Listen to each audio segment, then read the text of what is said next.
दोस्तों जय हिंद, नमस्कार। ध्यान निरंकार जी। एक बहुत ही रोचक शिक्षाप्रद कहानी याद आ रही है जो हमें कहीं न कहीं हमारी कथनी से करने की ओर प्रेरित करती है और शिक्षा मिलती है कि ज्ञान अगर कर्म में ढल जाए तो फिर हमारा जीवन श्रृंगारित हो सकता है।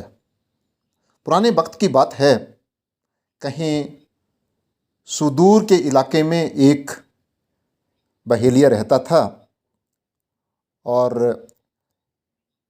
इसका सिर्फ और सिर्फ एक काम था कि सुबह अपना जाल उठाकर जंगल की ओर चला जाता और जंगल से कबूतर पकड़ कर लाता और इन्हें बाज़ार में बेचकर अपना जीवन यापन करता। तो ऐसा करते करते बहुत ही एक खुशनुमा ज़िंदगी व्यतीत हो रही थी कि एक दिन जब ये बहेलिया अपना जाल लेकर जंगल की ओर जा रहा था तो इसने देखा कि कुछ कबूतर एक बरगद के पेड़ पर बैठे हैं और एक ही धुन में एक गाना गाए जा रहे हैं।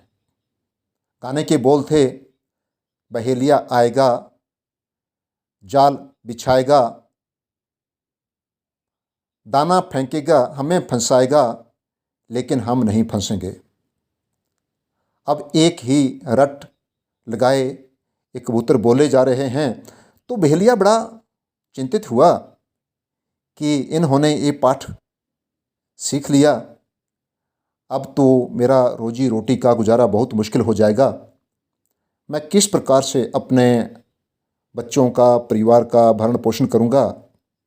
तो ऐसा सोचकर ये बहुत चिंतित हुआ, दुखी हुआ और फिर थोड़ा आगे गया तो वहाँ भी इसने देखा, वहाँ भी कुछ कबूतर बैठे हैं उसी मंडली के और उसी धुन में वो भी वही गीत गाए जा रहे हैं।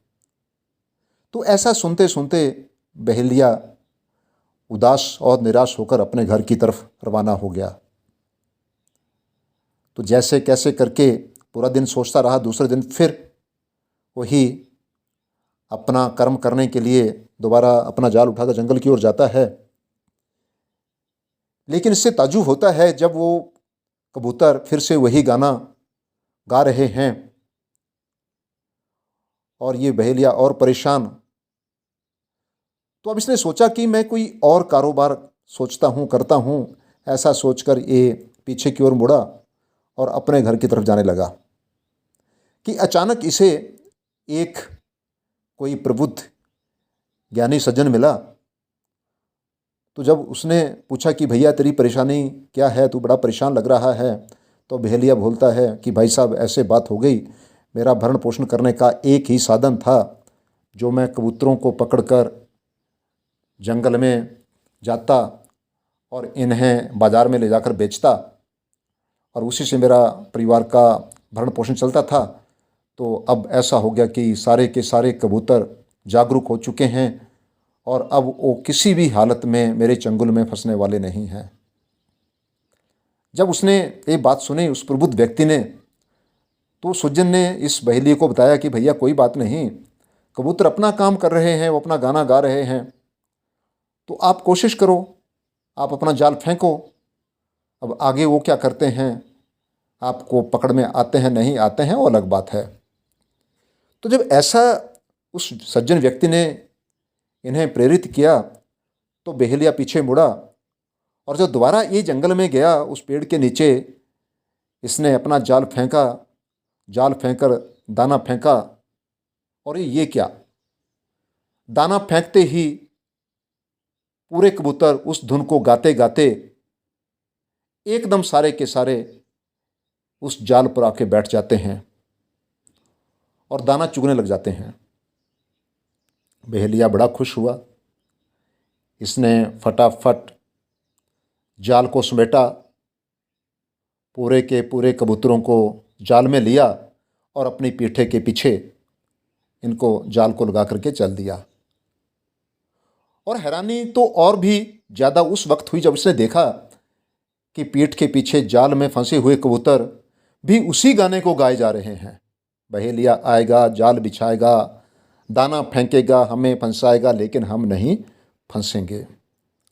तो इस प्रकार से वो बहेलिया अपने घर में आता है, कबूतरों को जाल से अलग करता है, अपने पिंजरे में कैद करता है और बाज़ार में ले जाकर इन्हें एक अच्छी खासी कीमत में बेचता है और जो इसका जीवन यापन का साधन था उसे वैसे ही जारी करता है। तो इस प्रकार कहानी की जो शिक्षा मिलती है वो यही मिलती है कि हम कितना भी परमपिता परमेश्वर का गुणगान कर लें, कितना भी शास्त्र की बातों को पठन पाठन चिंतन मनन कर लें, लेकिन जब तक किसी भी पैगंबर की बात को हम अपने जीवन में धारण नहीं करेंगे तो फिर हमारे जीवन में बदलाव आने वाला नहीं है। और इसी कर्म योग के ऊपर श्रीमद् भगवद गीता में श्री कृष्ण भगवान जी ने भी यही संदेश दिया है कि सिर्फ और सिर्फ एक मनुष्य के हाथ में कर्म है। वो कर्म अपनी इच्छा अनुसार कर सकता है, लेकिन फल उसके हाथ में नहीं है। फल तो उसे कर्मों के अनुसार मैं देता हूँ।